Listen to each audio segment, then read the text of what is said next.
গরু কত হইলো? ওয়ালাইকুম আসসালাম। মুলামুলি করে 90,000 টাকা দিয়ে কিনছি। ভাতিজা জিতছি না? মাশাআল্লাহ, হেভি জিতছেন তো চাচা। 10 কেজি লবণ কিনছেন? লবণ কিনবো কিসের জন্য?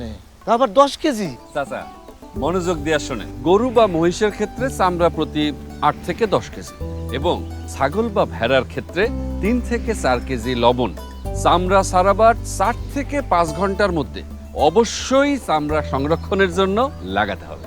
এত কিছু তো জানতাম না, কিন্তু এত লবণ পাবো কই? সরকার সবার সুবিধার্থে হাটের পাশেই এবং লোকাল দোকানে লবণ সহজলভ্য করেছে। বিষয়টা তো খুবই ভালো।